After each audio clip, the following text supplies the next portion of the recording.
وہاں پہ آپ کو اپنا حق لینے کے لیے جب تک آپ پیسے نہیں دیتے اس وقت تک آپ کی فائل آگے نہیں جاتی. تو خاموش رہنے کا فائدہ کس کو ہوا, نقصان کس کو ہوا؟ دورا تیرا چورا نقصان ہم نے اٹھایا ہے, اور دورا تیرا چوگنا 100 گنا فائدہ اگر اٹھایا ہے اس کرپٹ بندے نے اٹھایا ہے, جو پہلے ہزاروں میں تھا, بعد میں کروڑوں لاکھوں اربوں میں آیا, اور اس کے بعد اب وہ کہتا ہے کہ جناب پہلے بندے ہو راکھنے ہوں تاج کر اسی سید ہونے بندے قوما بھی تبدیل کر کے پیسہ آوے نا قوما بھی تبدیل ہو گئی گرامر پچ پہلے قوم ہو رونی, لیکن جس ٹائم پلنے پلنے بٹھیرے ہو گئے پھر گھڑیاں بھی زیادہ آ گئی اپنی من پسند قوم بھی چاہ کے دیں. اور ایک اور بڑا رواج ہے, جس ٹائم زیادہ پیسے کٹھے ہو گئے پھر ایک رشتہ یا کسی بڑے خاندان بھی جو چاہ کے نہیں یا کسی بڑے خاندان میں دے چھوڑ دیں, اس تو بعد ویسے بارے نیارے ہو گئے.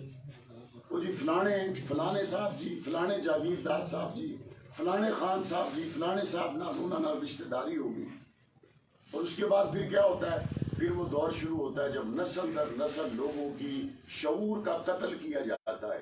پھر وہ دور شروع ہوتا ہے جب اس کے بعد اپنے خلاف اٹھنے والی آوازوں کو واجب القتل سمجھا جاتا ہے. پھر اس دور کا آغاز ہوتا ہے جب ہماری نسلوں کی نسلیں پستیوں کی طرف چلی جاتی ہے. میں قریب کے عرصے میں 12-15 ممالک کے دورے پر تھا. خدا کی قسم جن بنیادی مسائل میں ہم آج تک پھنسے ہوئے ہیں, ان بنیادی مسائل کا وہاں کے رہنے والے لوگوں کو پتہ بھی نہیں. لوگوں کو یہ بتاتے ہوئے شرم آتی ہے کہ ہم ایک ایسے ملک سے آئے جہاں پہ سارے لوگ مسلمان ہیں. لوگوں کو یہ بتاتے ہوئے شرم آتی ہے ہم ایک ایسے ملک سے آئے جہاں پہ سارے لوگ کلمہ پڑھنے والے ہیں, جہاں کی مسجدیں آباد ہیں, جہاں پہ لوگ ختم نبوت کے لیے جانے دینے کو تیار ہیں, جہاں کے لوگ ناموس صحابہ اہل بیت کے لیے جانے دینے کو تیار ہیں, جہاں پہ لوگ دین اسلام کی سربلندی کے لیے کٹ مرنے کو تیار ہیں. اور اس ملک کے اندر اتنے فرسودہ نظام کے اندر ہم رہتے ہیں. اس کی وجہ کیا ہے؟ وجہ وہی ہے جو میں نے بنیاد میں عرض کی. ہمارا دیندار طبقہ اس نظام سے مایوس ہوا, اور اس مایوس ہونے سے مفاد پرست طبقے کو فائدہ ہوا, اور وہ پیسے بھی بناتے رہے, وہ ہمارا استحصال بھی کرتے رہے, اور سارا کچھ کر لیتے. ایک شرابی تھا نا, کسی کالج میں لیکچر دے رہا تھا, تو شراب پیتے ہوئے اس نے اس کے اسٹوڈنٹ نے اس کو کہا تمہارا حضور علیہ السلام کے بارے میں کیا خیال ہے؟ تو وہ نشے میں تھا. اس نے کہا کمینے آدمی, ایک ہی تو میرے پاس دولت ہے, تو مجھ سے وہ بھی چھیننا چاہتا ہے. میں شراب کے نشے میں ضرور ہوں لیکن اپنے نبی کی عزت تو نہیں بھول سکتا. وہ شرابی شخص جو ہمیشہ نشے میں رہتا تھا, حضور کی عزت کی بات آئی تو اس نے کہا خبردار اس پہ بات نہ کرنا, ایک ہی تو میرے پاس نجات کی چیز ہے, اس پہ بھی مجھ سے کمنٹس کروانا چاہتے ہو. لیکن خدا کی قسم اس سے بھی زیادہ نشوں میں مدہوش ہمارے ایوانوں میں بیٹھے ہوئے حکمران ہیں, جہاں پہ ٹرانسجینڈر ایکٹ پاس ہو جائے تو ان کو پتہ نہیں چلتا, جہاں پہ ایسے ایسے قوانین پاس ہو جائیں تو ان کو پتہ نہیں چلتا, اور پتہ چل بھی جائے تو جو سمجھ کے ناموس صحابہ اہل بیت کا قانون پاس ہو جائے تو بعد میں تحفظ کے لیے اٹھنے کی بجائے مخالفت کرنے والوں سے پیسے لے کے کمٹمنٹ کر لیتے. یہ ساری صورتحال میں نے آپ کے سامنے مختصراً اس لیے رکھی کہ ہم چاہتے ہیں کہ ہمارا جو دینی حلقوں میں مایوس طبقہ ہے اس کو بیدار ہونا چاہیے, اور اس کے لیے پاکستان رائے حق پارٹی نے اپنا پلیٹ فارم مہیا کیا ہے. اور میں بڑی ذمہ داری سے یہ بات عرض کر رہا ہوں, میں شیخ محمد اقبال صاحب سے اور عبدالحکیم صاحب سے پوچھے بغیر, لیکن میں امید کروں گا یہ دونوں میرے ساتھی میری اس بات پر اطمینان کا اظہار کریں گے, میں بڑی ذمہ داری سے یہ بات کہہ رہا ہوں. اور یہ بات اگر اس آپ کے شہر میں NA57 میں PP20 میں اگر کسی اور سیاسی جماعت کے کارکن میں جرات ہو تو وہ بھی کرے, میں یہ بات ذمہ داری سے کر رہا ہوں. آپ یہاں پہ لوگ بیٹھے میں, آپ ہمیں حافظ عبدالحکیم سے بہتر اگر کوئی کینڈیڈیٹ دیتے ہیں کہ جی حافظ عبدالحکیم صاحب بہت اچھے آدمی ہیں لیکن ہم آپ کو ان سے بھی بہتر دیتے ہیں, ہم دین کی خدمت کے لیے آگے بڑھنے کا جذبہ رکھتے ہیں, ہم نے اپنے اوپر کبھی ضد نہیں لگائی کہ میرا جانا ہی ضروری ہے. آپ اگر اس مایوسی کو نکالیں اور اپنے حلقے میں بیداری پیدا کریں, دین حق کی سربلندی اور علاقے کی تعمیر و ترقی کے لیے PP20 NA57 سے کسی اچھے بندے کا آپ کی نظر میں اگر انتخاب ہو, میں عبدالحکیم کو ابھی بٹھا دوں گا, آپ اپنا بندہ لائیں, ہم اس کے پیچھے چلنے کے لیے تیار. ہماری کوئی ضد نہیں ہے, ہماری کوئی انا نہیں ہے، ہم صرف بہتری چاہتے ہیں۔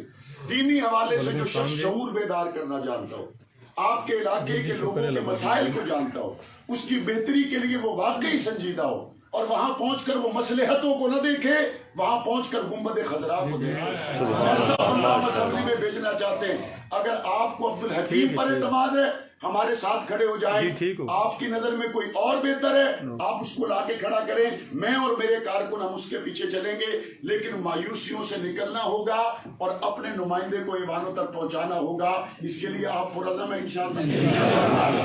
دوسری بات، بعض دفعہ ساتھیوں کے ذہن میں یہ ہوتا ہے جی وڈیاں پارٹیاں کے درمیان وچ مقابلہ ہو سی، پی ٹی آئی والے جتسن، نون والے جتسن، پی ٹی آئی والے، رائے حق پارٹی والی نوی جماعت ہے، اتنا ووٹ بینک تو نہیں۔ ٹھیک ہے، ہو سکتا ہے آپ کے ذہن میں یہ بات آئے تو ٹھیک آئے۔ یوسف کے خریداروں میں بڑھیا کو پتہ تھا میں لے نہیں سکتا، یوسف کے خریداروں میں بڑھیا کو پتہ تھا میں لے نہیں سکتی، لیکن اس نے کہا میرا نام تو خریداروں میں آ جائے گا۔ بات اتنی ہے، کوئی کسی پہ مور لگا کے آ جائے، کم از کم کوئی عشاق مصطفیٰ تو ہوں گے جو صندوقڑی کے پاس پہنچ کے عشق رسول میں مور لگا کے آئے گا۔ ہم نے اپنی قوت کا اظہار کرنا ہے، اپنے ساتھ جڑنے والے لوگوں کو متحد کرنا ہے۔ حضرت نوح علیہ السلام نے 950 سال محنت کی، بندے تو صرف 80 مسلمان ہوئے، تو اس محنت کے نتیجے میں صرف 80 لوگوں کے ساتھ حضرت نوح دنیا سے چلے گئے، کامیاب کسے ہوئے یا ناکام ہوئے؟ ہمارے ذمے محنت ہے، ہمارے ذمے کوشش ہے، دلوں کو بدلنا اللہ کے ذمے ہے، ہمارے ذمے کوشش ہے، اور ہم نے وہ پورے اخلاص کے ساتھ کرنی ہے۔